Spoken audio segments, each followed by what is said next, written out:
The UK left the EU political structures and the European Parliament on January 31st in 2020. I talk a lot about this on my main channel.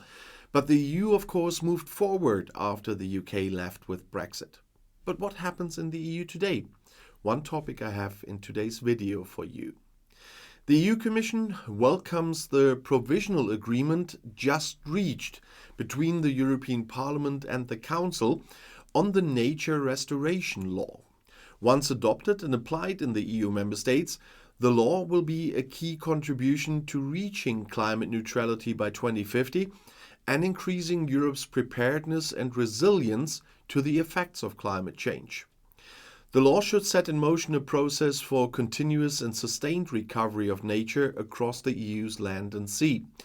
As an overall target to be reached on EU level, member states will put in place restoration measures in at least 20% of the EU's land areas and 25% of its seas by 2030. By 2050, such measures should be in place for all ecosystems that need restoration. The law will help the EU and its member states meet the restoration target they committed to under the Kunming-Montreal Global Biodiversity Framework at the Biodiversity COP15 in December 2022. Different restoration targets will apply to different ecosystems, and member states will decide the specific measures that will apply on their territories. And for this purpose, they will develop national restoration plans with restoration needs and measures adapted to the local context and a timeline for their implementation. They will develop these plans involving local communities and civil societies. The plans should seek synergies with climate change mitigation, climate change adaptation, and disaster prevention, as well as with agriculture and forestry. Specific objectives for various ecosystems will cover, for example, improving the state of the EU's key land and marine habitats, urban ecosystems, rivers and floodplains, or improving pollinator diversity. The European Parliament and the Council will now formally have to adopt the new regulation. Once this is done, it will enter into force 20 days after its publication in the official journal of the EU. Member states will then need to submit their first nature restoration plan to the Commission within 2 years of the entry into force.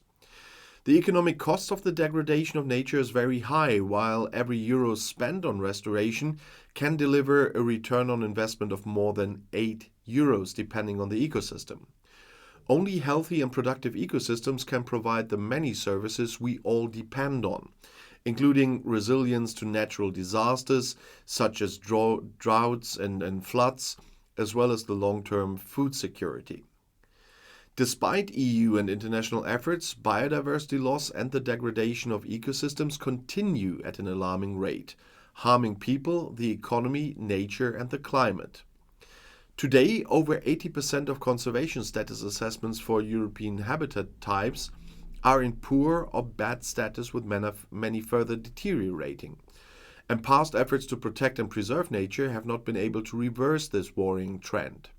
And research such as the European Environment Agency's 2018 State of the Nature in the EU report, or the work of the Intergovernmental Science Policy Platform on Biodiversity and Ecosystem Services shows that European ecosystems are under increasing pressure, especially from land use and land use changes, and suffer from climate change and other threats such as nutrient pollution due to overuse of fertilizers and chemical inputs.